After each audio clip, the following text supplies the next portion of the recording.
Now listen. You may have heard these words before, but I'll teach you what they really mean. Go beyond! Plus!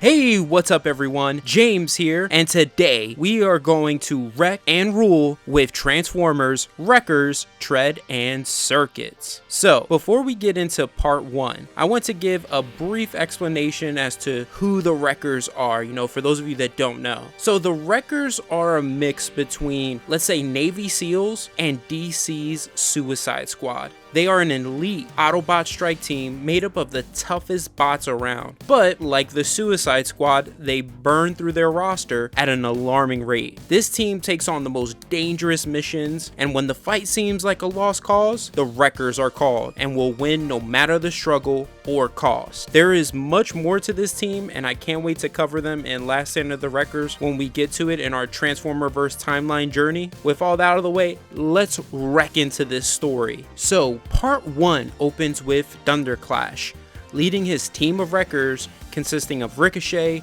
Hotshot, Minerva, Aileron, and Circuit into a suborbital jump. The Wreckers jump out of their starship, the Stuntmaster. Now, what's interesting is the Wreckers aren't known as an elite Autobot strike team in today's world. Instead, they are known as a troupe of traveling stunt bots who are known for broadcasting live performances. Now, as the team skydives broadcasting live, Hotshot reveals to everyone watching that today the Wreckers are performing a death-defying stunt, a suborbital jump without any levitators or safety equipment.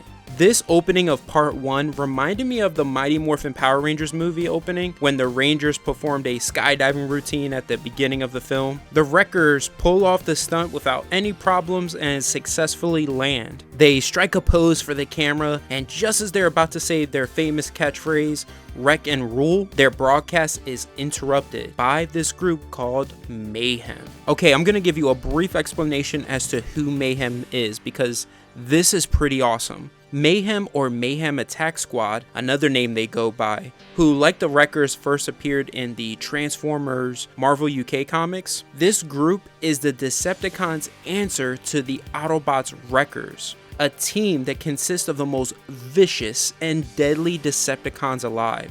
And what's even more remarkable about this group is some of them can even combine to create this mighty monster bot called Thunder Mayhem. This team strikes fear into the sparks of most bots. Now, Octopunch, the spokesman and leader of Mayhem speaking here, is actually one of the original members of this group. However, this is his first time in the leadership role. Alongside him are Submarauder and Skullgrin. Now, Mayhem, having successfully hacked the Wreckers broadcast, is bringing a message to the people, telling them that they've come to shake the world. For too long, people have been distracted by mindless entertainment. Instead, the people should seek the truth, and Mayhem will show the way. The natural order is chaos, and Cybertron has organized that chaos through laws, governance, and suppression. And though it is a flawed system, everywhere in the galaxy, Cybertronian colonies elect their officials,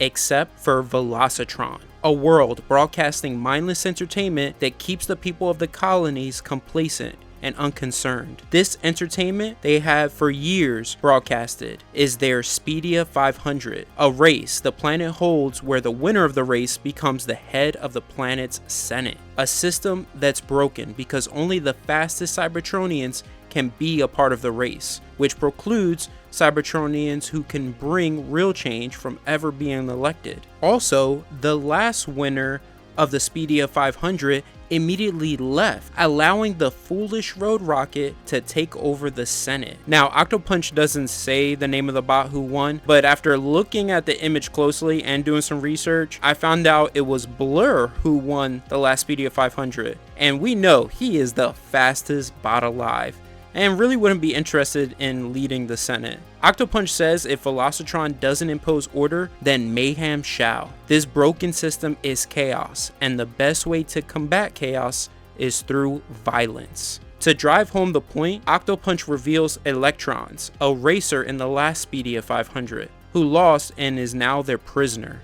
Octopunch says that Electron's plan to race again in the Speedia 500, not for the chance to serve his fellow Cybertronians, but for selfish reasons like glory. Octopunch then executes Electrons by slicing his limbs off, saying, "Where's your glory now?" Mayhem's demands are simple and made clear: for Velocitron to return the power to the people and also end the Speedia 500. If not, they will make sure no one crosses the finish line in the next race, and they will take over Velocitron by any means necessary. Octopunch tells the people to use their voices, and if it fails, use violence. Let Mayhem lead the way. Before Octopunch ends Mayhem's interruption of the Wreckers broadcast, he says one last thing: though the Wreckers contribute to mindless entertainment, they have one solid idea to take to heart: wreck and rule. We are Mayhem, and so are you. The Wreckers regain control of their broadcast, and Thunderclash signs off. Now, they're unsure what happened to their broadcast, and Thunderclash asks Circuit what happened, and Circuit doesn't know, but believes it's archived on the Stuntmaster. Ricochet sees his ship approaching, and Hotshot goes to intercept, and he ends up getting accidentally kicked in the face by Minerva,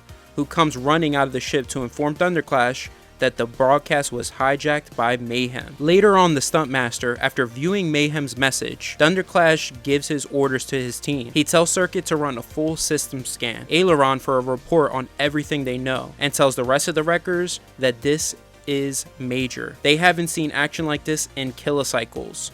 Same rules as always: work hard, fast, stay covert, and use the show to cover their trail. The Senate's colonial security does not know what they do, so if they get into trouble, there's no backup. So this is pretty cool. The Wreckers act like civilian entertainers on camera, when in reality, they're top secret Autobot agents who operate in the shadows of colonial security and use their traveling stunt show as a pretense while handling secret missions, some even dirty, for the Autobot government. 4 cycles later, the Wreckers arrive at Velocitron, where Circuit traced Mayhem's pirated signal. As the ship lands, Aileron wonders why a crowd is waiting for them when this is supposed to be a covert mission. Thunderclash informs her that they are using their show as a cover. And then we see Thunderclash holds a press conference, and he tells the reporters and the people watching that the Wreckers are here to show support to the people of Velocitron and the Speedia 500. That they understand people were frightened and disturbed by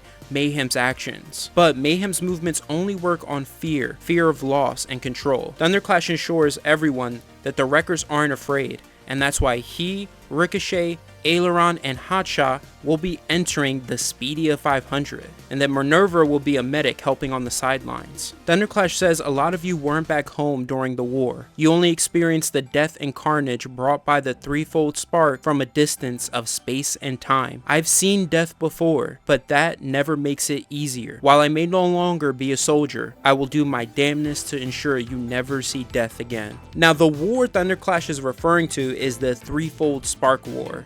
It's a big event that recently took place in Transformers War's End, where I believe how you pronounce his name is X-Archon, I could be saying it wrong. He was once a notable figure in Cybertron's society, and he traveled beyond Cybertron space. During his travels had become corrupted by some unknown entity, and this entity broke his psyche to the point he hated his fellow Cybertronians and sought to conquer and control Cybertron completely.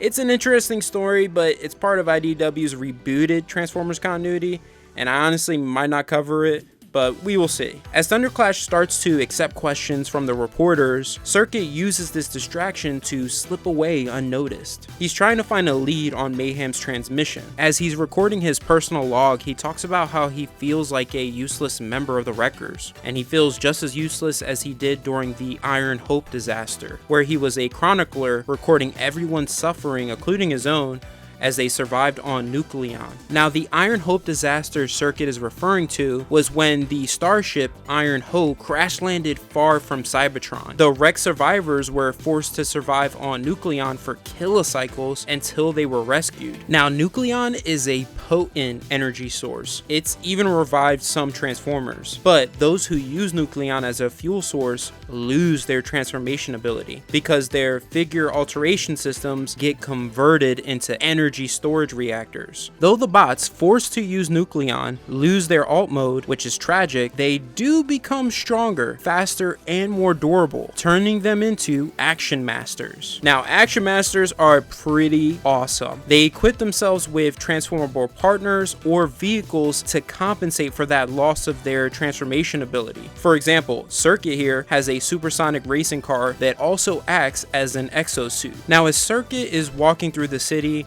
we see a bot coming through in its alt mode. It picks up a piece of street scrap and throws it at the back of the head of Circuit, just for walking through the city streets. Meanwhile, aboard the Stuntmaster, Aileron is expressing her frustration with Thunderclash on how he threw away the plan they spent 4 kilocycles planning, even the backup plan, when he called the press. Thunderclash kind of agrees with her and just says that she's made valid points. And Aileron asks Thunderclash what made him think this was a good idea. And this is where their discussion becomes a bit more intense as they walk through the ship. Aileron argues that Thunderclash is putting them all at risk by throwing away their plan just because he wanted to make a statement. When Thunderclash says that I thought we should take a stand, Aileron replies this isn't the war and we don't take stands anymore. We solve problems too dirty for anyone else to know. That's why we don't need scrutiny. Thunderclash admits that he might have made the wrong call now, but they'll have to live with it. Aileron then notices that all of the wreckers are aboard the Stuntmaster except Circuit. We then go back to Circuit, who's angry at himself for tracking down Mayhem Signal alone on a world that doesn't cater to mode locked bots like him. As he pounds at a wall in frustration and tells himself to pull it together, the roar of an engine and a blinding set of lights catches his attention. He tells this unknown individual to stay away, and as he attempts to rip a piece of the wall to throw at this person, it's immediately blasted out of his hands. Circuit then runs down the alley but finds himself trapped at a dead end. This pursuer says to Circuit, "Long time no see. This is a dangerous spot to be alone. So what are you doing here?" This pursuer is revealed to be Axer, and why this is crazy and important, we'll see in part 2. From there, we go to Transformers Tread and Circuits Part 2. Now, just to let you guys know if I do sound a little bit different compared to part 1, I had to take a break halfway through recording because where I live, we're like experiencing a heat wave and it's just like hot in the room I record, so I had to like take a break and cool the room down. But with that being said, let's get into it. So part 2 opens with Thunderclash going for a countdown before they initiate their next mission. But before he can finish the countdown, Ricochet and Hotshot interrupt, pushing through the door, racing each other to the destination of their next mission, which is one of Velocitron's bars. Even though they're excited to be at the bar, they aren't here to party. Their mission is to get acquainted with the competition and gather as much intel as possible to identify who is a potential Mayhem agent. We see Hotshot is signing autographs with one of the competitors in the race, Override. Ricochet is keeping an eye on Sideways from a distance. Minerva steps up to play Mechanic Mania to check out Knockout, who is really full of himself. Thunderclash approaches Leadfoot here, who looks up to Sizzle, a former racer. Leadfoot suspects Thunderclash as a Sizzle fan and gives him a history lesson. He tells Thunderclash that Sizzle was the first ever winner of the Speedia before it was even known as the Speedia, and he was the first senator of Velocitron who created the Speedia 500. Aileron, we see, is gathering information about the bets on the race from a waitress. When Thunderclash, Hotshot, and Ricochet return from their intel gathering, Aileron informs them that one of the big bets on the race is who will ruin it, Mayhem or the Wreckers. The odds are pretty even right now, and Aileron is taking this as a sign that people think them entering the race is really out of character. After beating Knockout's high score on Mechanic Mania, Minerva appears at the table. The team then goes over all the intel they gathered. According to Hotshot, Override seems popular, but he's normal for the most part. Ricochet couldn't get a read on Sideways because he kept to himself mostly. Thunderclash thinks Leadfoot is either a great actor or is actually incredibly sincere, and Thunderclash is inclined towards the latter. Minerva believes Knockout is just too arrogant for someone who can easily be beaten, annoying but not a major red flag. So far, none of the competitors seem like Mayhem operatives. Aileron mentions that Mayhem's actions so far aren't thoroughly planned out. All they seem to be aiming for was spectacle-focused actions. Their goal is big, broad, and violent. They really don't know what they're doing, but whatever they do publicly can come across as planned. When Aileron points out it's all too similar to Thunderclash's recent actions, he gets pissed and slams his hands on the table, saying, "How dare you compare me to those terrorists?" This draws the attention of the Chief of Security, Breakdown. He tells Thunderclash that if he sees one more outburst from him, he's out of the race. His hands are already full with the Mayhem problem. I like that Breakdown is Chief of Security because he's slow and heavier than the fast bots of Velocitron, but he's built like a tank. They're not getting past this guy. When Breakdown walks away, Thunderclash thanks Aileron for bringing him over here, making it clear that his outburst was just an act. But Aileron wasn't putting on a show. Her concerns were genuine. Hotshot enthusiastically believes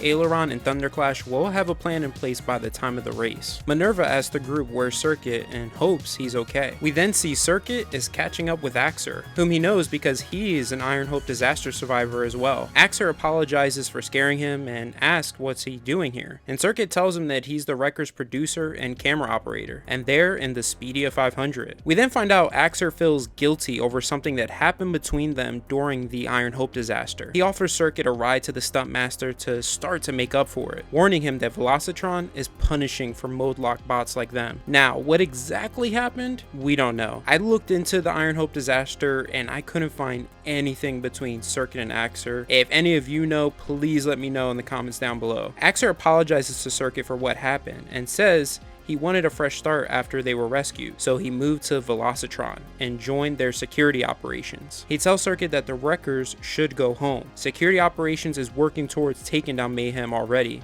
and mentions he couldn't protect him from getting hurt once, so let him do it this time. Circuit says he'll try, but he asks Axer why isn't SecOps just canceling the race. Axer reveals that it's all a ploy. SecOps wants Mayhem to come into the light so they can take them down. Axer then receives a message and tells Circuit to come back for another visit when everything is over, but in the meantime get out of Velocitron while he can. After Axer drives off, Circuit senses something isn't right, and with his supersonic racing car starts to tail Axer secretly. He sends his camera drone ahead, and when Axer sees it, he bashes it with his baton. Circuit follows Axer to what looks like to be an abandoned building. He equips his exosuit and sees that Axer is meeting with Octopunch. He immediately radios over the Wrecker's secure channel, informing them that he has a visual on Mayhem. As he is sending coordinates, suddenly Circuit is shot in the head by an unknown sniper. After Circuit is non-responsive, the Wreckers immediately race to his coordinates. When the Wreckers reach Circuit,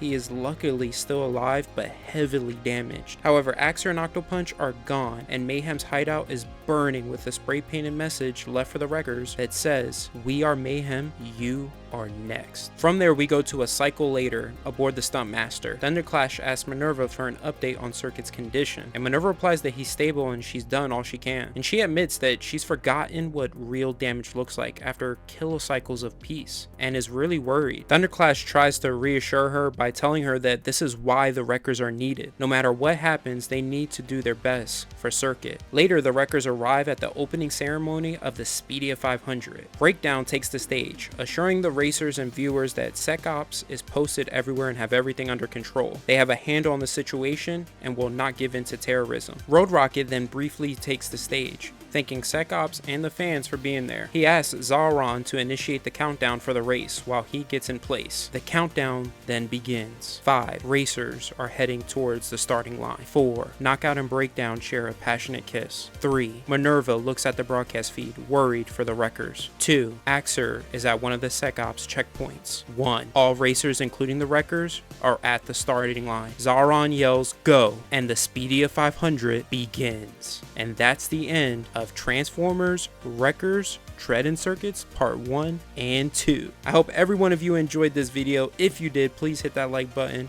and subscribe to the channel if you're new here. I'd greatly appreciate it. If you enjoyed Transformers content, check out my Last Spot Standing or my Beast Wars videos. Other than that, have an awesome day and take care, and always remember every day to go beyond. See you later, Beyonders.